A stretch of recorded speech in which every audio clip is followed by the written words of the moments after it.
जय हिंद दोस्तों। आज मैं भारत की नदियों का एक और नया अध्याय लेकर आया हूँ। बंगाल की खाड़ी में गिरने वाली नदियाँ। बंगाल की खाड़ी में कौन कौन सी नदियाँ गिरती हैं, आज हम इसका पूरा एक्सप्लेनेशन करेंगे। देखिए पूरा डायग्राम बना हुआ है, इसको मैं पूरा आपको 1 बाय 1 एक्सप्लेन करूँगा। आइए हम इसकी शुरुआत करते हैं। पहले हमको ये जानने की ज़रूरत है कि आखिरकार भारत की अधिकांश नदियाँ, आप अगर मैक्सिमम रिवर देखेंगे तो बंगाल की खाड़ी में गिरती क्यों हैं, ऐसा क्यों है। देखिए मैंने आपको जब हिमालय पर्वत के बारे में अच्छी तरह से पढ़ाया था, जब मैंने आपको पूरा टॉपिक समझाया था, तो मैंने उसमें आपको बताया था कि ये जो हमारा प्रायद्वीपीय पठार है, ये नीचे वाला जो हिस्सा है, ये वास्तव में गोंडवाना लैंड का हिस्सा है। ये जो पूरा नीचे हिस्सा देख रहे हैं, ये नीचे वाला हिस्सा, ये पूरा नीचे वाला हिस्सा, ये वास्तव में किसका हिस्सा था, गोंडवाना लैंड कहलाता था। और ये किससे जुड़ा हुआ था, अफ्रीकी महाद्वीप से जुड़ा हुआ था। तो क्या हुआ कि जब ये खिसकता खिसकता यहाँ पर आया तो ये यूरेशियन प्लेट से जुड़ गया। ये किससे जुड़ गया, यूरेशियन प्लेट से जुड़ गया। ये ऊपर जो प्लेट है आपकी, इसमें चाइना है आपका, ये पूरी यूरेशियन प्लेट कहलाती है। और जो नीचे वाली प्लेट है उसे हम इंडियन प्लेट कहते हैं। ये जो नीचे वाला पूरा लैंड है, इसका ढाल किस तरफ है, पूरब की तरफ है। इसका ढाल किस तरफ है, पूरब की तरफ है। इस कारण से अधिकांश नदियाँ किस तरफ गिरती हैं, पूरब की तरफ गिरती हैं। चाहे वो आपकी गोदावरी हो, कृष्णा हो, कावेरी हो, महानदी हो, सभी नदियाँ पूरब की तरफ क्यों गिर रही हैं, क्योंकि इस प्रायद्वीपीय पठार का जो ढाल है वो किस ओर है, पूरब की ओर है। आइए हम इन नदियों का एक एक करके अध्ययन करते हैं। सबसे पहले हम शुरुआत करते हैं ब्रह्मपुत्र नदी से। ब्रह्मपुत्र नदी का उद्गम यहाँ पर कैलाश मानसरोवर की झील से होता है। कहाँ से होता है, कैलाश मानसरोवर की झील। यहाँ पर कैलाश मानसरोवर झील है, कहाँ पर है, तिब्बत में। कैलाश मानसरोवर की झील से ब्रह्मपुत्र नदी निकलती है, तब उसका नाम तसांगपो नदी होता है।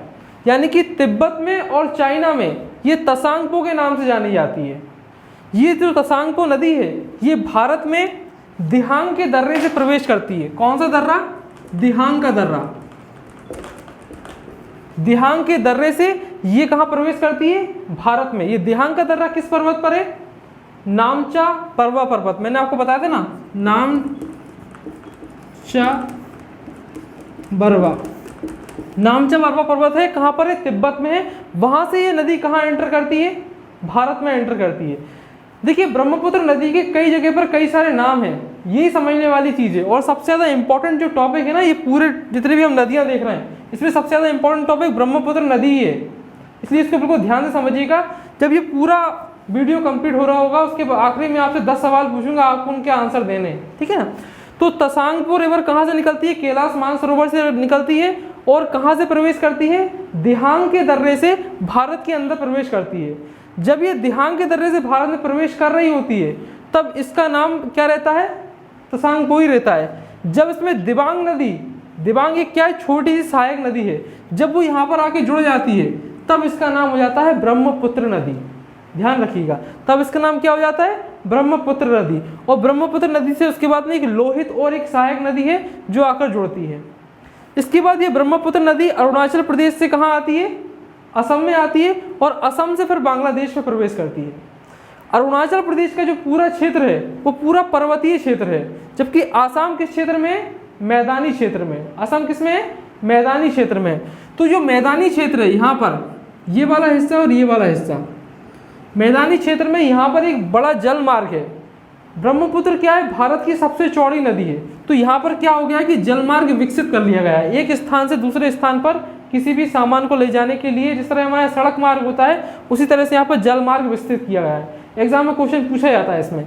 धुबरी से लेकर, इस जगह का नाम क्या है, धुबरी, लिख लीजिए इसको। धुबरी से लेकर सदिया तक, धुबरी से लेकर सदिया तक असम के अंदर ये धुबरी है, यहाँ पर बिल्कुल बांग्लादेश बॉर्डर के पास में, और यहाँ पर है सदिया। इसके बीच में क्या है, जल मार्ग है, ध्यान रखिएगा। दुनिया का सबसे बड़ा रिवर आइलैंड ब्रह्मपुत्र नदी पर ही है। ये जो रिवर आइलैंड है, इसका नाम क्या है, माजुली। ये दुनिया का सबसे बड़ा रिवर आइलैंड है, ध्यान रखिएगा।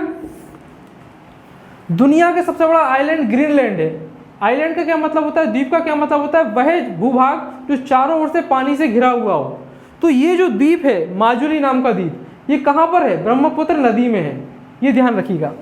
जब ब्रह्मपुत्र नदी बांग्लादेश में प्रवेश करती है, तब इसका नाम क्या हो जाता है, यहाँ पर कंजेस्टेड हो जाएगा, मैं नीचे लिखता जा रहा हूँ, छोटी से छोटी चीज़ आप नोट करते जाना क्योंकि ये बहुत इंपॉर्टेंट है। जब ब्रह्मपुत्र नदी बांग्लादेश में प्रवेश करती है तब उसका नाम हो जाता है जमुना। क्या नाम हो जाता है उसका, जमुना। और ये जो नदी है यहाँ पर है गंगा नदी। ये कौन सी नदी है, गंगा नदी। जब गंगा नदी बांग्लादेश में प्रवेश करती है तो इसका नाम क्या हो जाता है, पद्मा। ब्रह्मपुत्र का नाम हो गया जमुना, गंगा का नाम हो गया पद्मा। पद्मा और जमुना दोनों मिलकर पद्मा ही बनाती हैं, यानी कि ये जो नदी यहाँ पर आई है और यहाँ पर आई है, इन दोनों का जो जॉइंट आगे आया है ये पद्मा ही बनेगा। ध्यान रखिएगा, ये क्या बन गई, पद्मा। इसके बाद मणिपुर से एक और नदी निकलती है, बराक नदी। ये कहाँ से निकलती है, मणिपुर से निकलती है। और जब ये आकर बांग्लादेश में मिल जाती है तो इसका नाम क्या हो जाता है, मेघना नदी। यानी कि जो गंगा नदी है, जो कहाँ से मैंने बताया था उत्तराखंड से निकली थी, उसका नाम बंगाली खाड़ी में गिरते समय क्या हो जाता है, मेघना हो जाता है। एग्जाम में क्वेश्चन पूछा जाता है कि जब गंगा नदी या ब्रह्मपुत्र नदी जब बंगाली खाड़ी में गिरती है तो उसका नाम क्या हो जाता है, मेघना नदी हो जाता है। फिर से मैं रिवीजन करा दे रहा हूँ, ध्यान से देख लीजिए। तसांगपू नदी कैलाश मानसरोवर से निकलती है, दिहांग के दर्रे से भारत में प्रवेश करती है, उस समय इसका नाम क्या रहता है, तसांगपू ही रहता है। इसके बाद जब दिबांग नदी इससे जुड़ जाती है, सहायक नदी, तो इसका नाम क्या हो जाता है, ब्रह्मपुत्र नदी हो जाता है। जब ब्रह्मपुत्र नदी बांग्लादेश में प्रवेश करती है तब उसका नाम जमुना नदी हो जाता है। जमुना और पद्मा दोनों मिलकर किसका निर्माण करती हैं, पद्मा का निर्माण करती हैं। और जब मणिपुर से बराक नदी आकर इसमें जुड़ जाती है तो इसका नाम क्या हो जाता है, मेघना नदी। तो ये जो पूरा ब्रह्मपुत्र से जुड़ा हुआ जो तंत्र है ये पूरा क्या कहलाता है, ब्रह्मपुत्र रिवर सिस्टम, ब्रह्मपुत्र नदी तंत्र। सभी को समझ में आया। चलिए हम इसके आगे चलते हैं। मैंने आपको कल भी बता दिया था कि जो मुर्शिदाबाद नाम का शहर है कहाँ पर है, पश्चिम बंगाल में। देखिएगा ये जॉइंट मैंने यहाँ पर बनाया हुआ है, ये मुर्शिदाबाद नाम का जो शहर है वहाँ पर क्या होता है कि गंगा नदी दो हिस्सों में टूट जाती है। एक तो बांग्लादेश में चली जाती है जो आगे जाके पद्मा बन जाती है, और एक आप देखिए बिल्कुल नीचे गिर जाती है। इसका नदी का नाम क्या है, हुगली नदी। ये देखिए मैंने लिखा हुआ है, इस नदी का नाम क्या है, हुगली नदी। और हुगली नदी के किनारे पे कौन सा शहर बसा हुआ है, कलकत्ता बसा हुआ है, जो कि एक महानगर माना जाता है। फिर मैंने आपको बताया था कि दामोदर नदी छोटे नागपुर के पठार से निकलती है और अपना जल किसमें गिराती है, हुगली में गिराती है। दामोदर नदी, ये कौन सी नदी है, दामोदर नदी को हम क्या बोलते हैं, ये जो नदी है मैं आपको बता दे रहा हूँ, हाईलाइट कर दे रहा हूँ, ये जो नदी है इसका नाम क्या है, दामोदर नदी। और दामोदर नदी को बंगाल का शोक कहा जाता है। नेक्स्ट पॉइंट, बेतरणी नदी। बेतरणी नदी यहाँ पर एक छोटा सा पठार है, यहाँ पर एक छोटा सा पठार है, इसको हम बोलते हैं क्योशर का पठार। क्या बोलते हैं हम इसको, क्योशर का पठार। ये कहाँ पर है, उड़ीसा में है। बेतरणी नदी उड़ीसा के क्योशर के पठार से निकलती है और बंगाल की खाड़ी में अपना जल गिराती है। ध्यान रखिएगा, जो क्योशर नदी है, जो बेतरणी नदी है वो पूरी तरह से उड़ीसा में ही प्रवाहित होती है। एक और रिवर रह गई इसमें, ध्यान से देखिएगा। यहाँ छोटा नागपुर के पठार से एक और नदी निकलती है, यहाँ से एक और रिवर निकलती है, इसका नाम है स्वर्ण रेखा नदी। बहुत ही इंपॉर्टेंट है एग्जाम के पर्पज से। देखिएगा मैंने ब्लैक कलर से बना दिया इसको, स्वर्ण रेखा नदी। स्वर्ण रेखा नदी छोटा नागपुर के पठार से निकलती है और अपना जल किसमें गिराती है, बंगाल की खाड़ी में गिराती है। ध्यान रखिएगा, स्वर्ण रेखा नदी भारत के 3 राज्यों से होकर प्रवाहित होती है। क्या क्या नाम है राज्यों के, पहला है झारखंड, दूसरा है पश्चिम बंगाल, तीसरा है उड़ीसा। झारखंड, पश्चिम बंगाल, उड़ीसा। छोटा नागपुर के पठार क्या है कि बड़े पैमाने पे खनिज संपन्न है, वहाँ पर बड़े पैमाने पे खनिज पाए जाते हैं। खनिज होने के कारण से क्या हो गया, वहाँ पर बड़े पैमाने पे औद्योगिक क्षेत्र विकसित हो गया है। और औद्योगिक क्षेत्र होने से क्या होता है, जो औद्योगिक का जो अपशिष्ट होता है उसको नदी में प्रवाहित कर दिया जाता है। उसको क्या कर दिया जाता है, नदी में प्रवाहित कर दिया जाता है। उससे क्या होता है, नदी प्रदूषित हो जाती है। तो जो स्वर्ण रेखा नदी है, इस नदी का जो ब्लैक कलर से मैंने बनाई है इसका नाम है स्वर्ण रेखा। ये जो स्वर्ण रेखा नाम की जो नदी है, ये देखिए ब्लैक कलर से मैंने बनाई है, इसको जैविक मरुस्थल भी कहा जाता है। क्यों कहा जाता है, क्योंकि ये अत्यधिक प्रदूषित नदी है। ये अत्यधिक प्रदूषित नदी है। फिर से मैं रिपीट कर दे रहा हूँ, देख लीजिए। स्वर्ण रेखा नदी छोटा नागपुर के पठार झारखंड से होकर निकलती है, फिर पश्चिम बंगाल में बहती है और फिर उड़ीसा में अपना जल गिराती है। स्वर्ण रेखा नदी के तट पर ही जमशेदपुर नाम का शहर बसा हुआ है। जमशेदपुर। छोटा नागपुर का पठार खनिज संपन्न है, इस कारण से यहाँ पर बड़े पैमाने पे औद्योगिक क्षेत्र विकसित हुए हैं। और ये जो औद्योगिक हैं ये अपना अपशिष्ट पदार्थ किस में गिराते हैं? स्वर्णरेखा नदी में गिराते हैं। इस नदी में अपशिष्ट पदार्थ गिराने के कारण से ये नदी अत्यधिक प्रदूषित हो चुकी है, इसलिए इस नदी को जैविक मरुस्थल भी कहा जाता है। सभी को क्लियर हो गया? तो हमने कौन कौन सी नदी पढ़ ली? हमने मेघना के बारे में पढ़ लिया, हुगली के बारे में पढ़ लिया, बैतरणी के बारे में पढ़ लिया, स्वर्णरेखा के बारे में पढ़ लिया। अगली नदी है ब्राह्मणी नदी। देखिए ब्राह्मणी नदी जो है वो डायरेक्ट कोई नदी नहीं है, दो छोटी छोटी नदियां हैं, वो आपस में मिलकर एक बड़ी नदी बनाती है, उसका नाम है ब्राह्मणी नदी। दो छोटी नदियां, मैं यहाँ पर ऊपर नाम लिख दे रहा हूँ। एक नदी का नाम है शंख, एक नदी का नाम क्या है? शंख। और दूसरी नदी का नाम क्या है? एक नदी का नाम है शंख और दूसरी का नदी का नाम है साउथ कोयना। क्या नाम है? साउथ कोयना। ये देखिएगा, ये छोटा नागपुर का पठार है, ये रेड कलर से मैंने बनाई हुई दो छोटी छोटी नदियां। ये दो छोटी छोटी नदियां आपस में जुड़ जाती हैं और एक बड़ी नदी बनाती है ब्राह्मणी नदी। ब्राह्मणी नदी झारखंड और उड़ीसा में प्रवाहित होती है और बंगाल की खाड़ी में अपना जल गिरा देती है। समझ में आ गया? नेक्स्ट है आपकी महानदी। ये देखिए, ये वाली जो नदी है ये कौन सी नदी है? महानदी। ये महानदी, ये कौन सी नदी है? महानदी। ये पूरी ऊपर से आप देख रहे हैं नीचे महानदी। महानदी छत्तीसगढ़ में सिहावा के पर्वत से निकली है। ध्यान रखिएगा, कौन से पर्वत से निकली है? सिहावा का पर्वत। सिहावा, सिहावा एक पर्वत का नाम है। कई आप बुक्स पढ़ेंगे तो बुक्स में आपको लिखा मिलेगा कि अमरकंटक के पठार से निकली है। बिल्कुल गलत है वो, ठीक है ना। इसको जो पर्यावरणविद है उन्होंने भी गलत बताया है। जो महानदी है वो सिहावा की एक हिल है, सिहावा एक छोटा सा पर्वत है छत्तीसगढ़ में, वहां से ये नदी निकलती है और उसके बाद ये उत्तर दिशा की ओर प्रवाहित होती है। कहाँ प्रवाहित होती है? उत्तर दिशा की ओर प्रवाहित होती है। उत्तर से कहाँ जाती है? पूरब में जाती है और पूरब से फिर अपना जल बंगाल की खाड़ी में गिराती है। महानदी का डेल्टा, महानदी की देखिए मैंने कई सारी छोटी छोटी यहाँ पर रिवर बनाई हुई है। ये क्या है? डेल्टा। डेल्टा का मतलब क्या होता है? जहाँ पर नदी का जल क्या होता है? मैदानी क्षेत्र में आके फैल जाता है, उसको हम क्या बोलते हैं? डेल्टा बोलते हैं, ठीक है ना। तो महानदी का डेल्टा कटक शहर के किनारे से शुरू होता है। कौन सा शहर है यहाँ पर? ये जो सिटी है ना यहाँ पर, इस शहर का नाम क्या है? कटक। लिख लीजिएगा, बहुत महत्वपूर्ण है, पूछा जाता है कि कटक कौन सी नदी के किनारे बसा हुआ है, या फिर महानदी का डेल्टा किस नदी के किनारे बनता है? कटक के किनारे बनता है। ध्यान रखिएगा। महानदी फिर से मैं बता दे रहा हूँ, महानदी सिहावा की पहाड़ी से निकलती है। सिहावा की पहाड़ी कहाँ पर है? छत्तीसगढ़ पे। इसके बाद ये उत्तर की ओर प्रवाहित होती है छत्तीसगढ़ में ही। इसके बाद झारखंड में प्रवेश करती है और झारखंड के बाद उड़ीसा के कटक शहर में अपना डेल्टा बनाती है और बंगाली खाड़ी में अपना जल गिरा देती है। सभी को क्लियर हो गया? नेक्स्ट हम रिवर की शुरुआत कर रहे हैं, गोदावरी नदी। देखिए गोदावरी लिखा हुआ है मैंने यहाँ पर, गोदावरी नदी। ये अलग मैंने मोटे लाल रंग से बनाई हुई है गोदावरी नदी। दक्षिण भारत की सबसे बड़ी नदी गोदावरी नदी है। गोदावरी नदी को हम वृद्ध गंगा भी कहते हैं या ओल्ड गंगा भी कहते हैं। गोदावरी नदी त्र्यंबकेश्वर पर्वत कहाँ पर है? ये पश्चिमी घाट। ये जितने भी ट्रायंगल दिख रहे हैं छोटे छोटे, मैंने आपको प्रायद्वीपीय भारत का पठार पढ़ाया था, मैंने आपको उसमें बताया था कि जो भारत का जो पश्चिमी तट है वहाँ पर क्या है? पश्चिमी घाट पर्वत है और इसको हम सिहाद्री की पहाड़ी कहते हैं। क्या बोलते हैं हम इसको? सिहाद्री की पहाड़ी। तो जितना भी छोटे छोटे ट्रायंगल्स आपको दिख रहा है ये पूरी क्या है? ये पश्चिमी घाट पर्वत है, इसको हम सिहाद्री की पहाड़ी बोलते हैं। और इसी के अंदर से छोटी सी एक चोटी है, इसको हम क्या बोलते हैं? त्र्यंबकेश्वर चोटी। ये कहाँ पर है? नासिक में है। ये कहाँ पर है? ये नासिक में है। ये नासिक,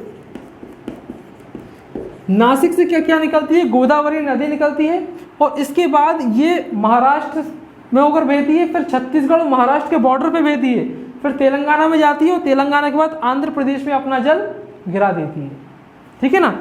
गोदावरी की कई सारी सहायक नदियां हैं, एग्जाम में पूछी जाती है, इसलिए मैंने इसको इतना डिटेल में बनाया है। ध्यान से देखिएगा।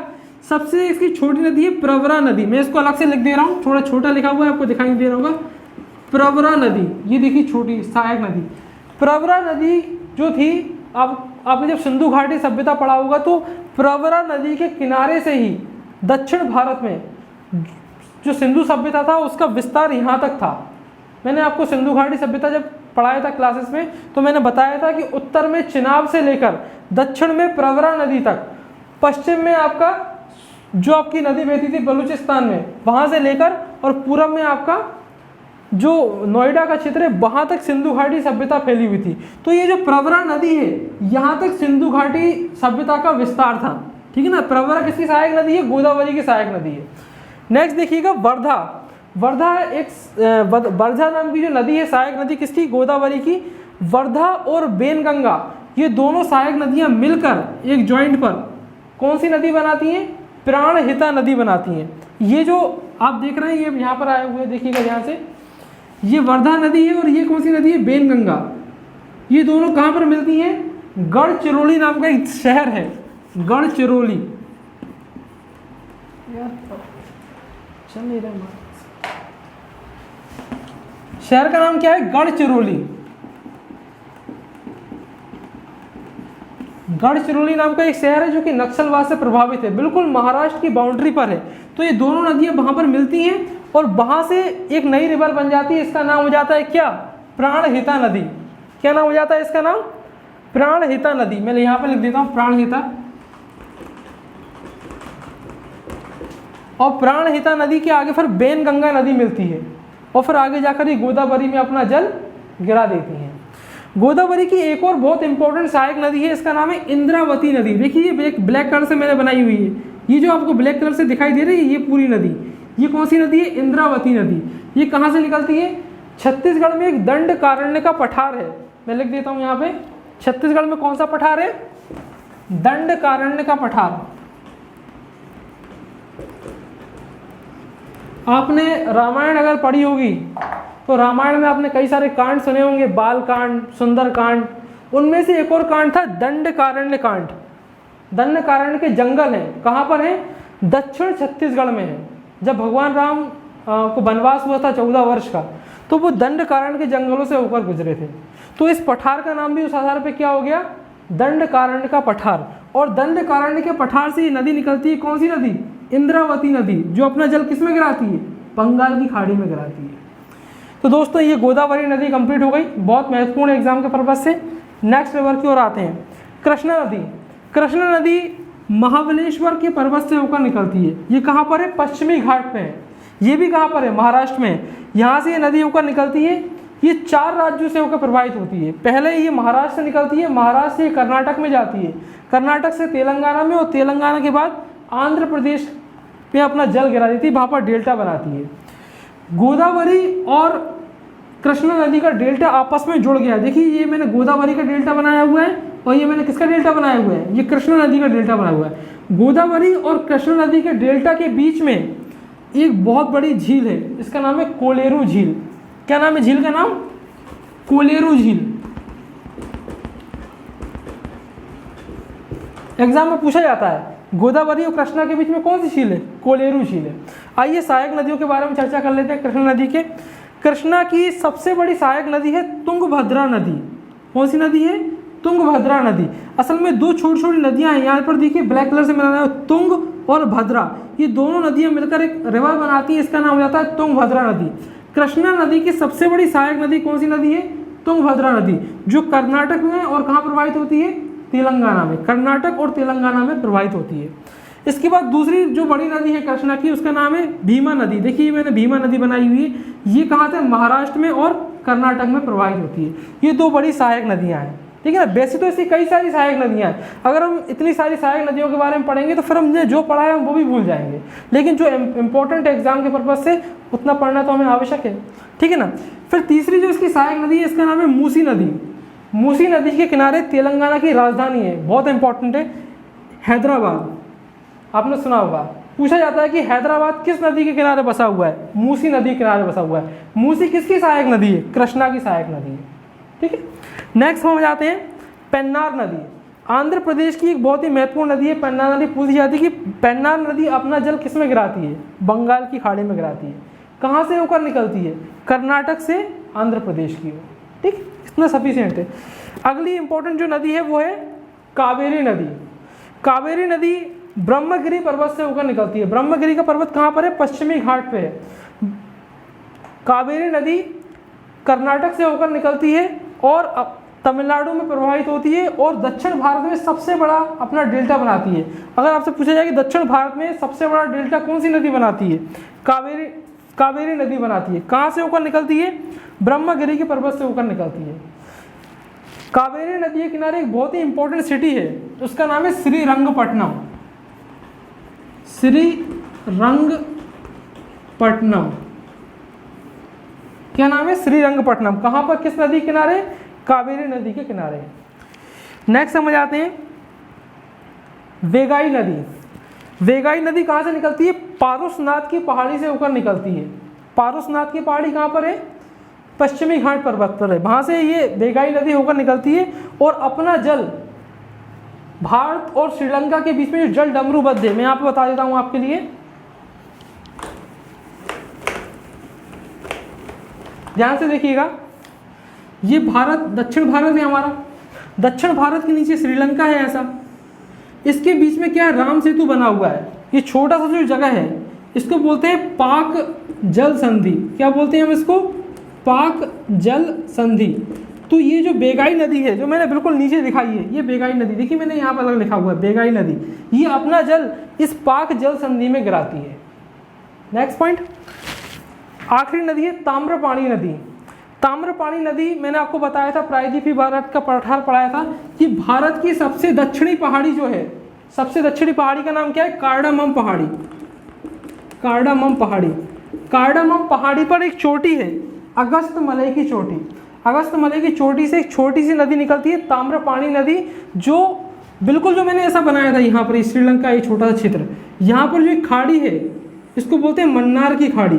क्या बोलते हैं हम इसको, मन्नार की खाड़ी में अपना जल गिराती है ये ताम्रपाणी नदी। तो दोस्तों ये आज का पूरा लेक्चर संपन्न हुआ। अब मैं आपसे कुछ सवाल पूछूंगा, आप उनके आंसर्स कमेंट बॉक्स में देना। मेरा पहला क्वेश्चन, जब ब्रह्मपुत्र नदी कैलाश मानसरोवर से निकलती है तब उसका नाम क्या होता है। दूसरा क्वेश्चन, माजुली द्वीप कौन सी नदी पर है।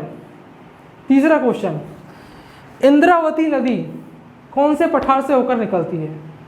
चौथा क्वेश्चन, कोलेरू झील किंदु नदी के डेल्टा के बीच में स्थित है।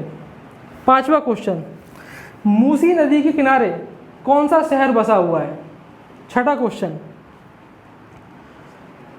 हुगली नदी के किनारे कौन सा महानगर है। सातवां क्वेश्चन, आपको बताना है कि छोटा नागपुर से कौन कौन सी नदियां निकलती हैं। आठवां क्वेश्चन, ब्रह्मपुत्र नदी जब बांग्लादेश में प्रवेश करती है तब उसका नाम क्या होता है। ध्यान रखना, एग्जैक्ट नाम बताना है। ब्रह्मपुत्र नदी जब बांग्लादेश में प्रवेश करती है तब उसका नाम क्या होता है।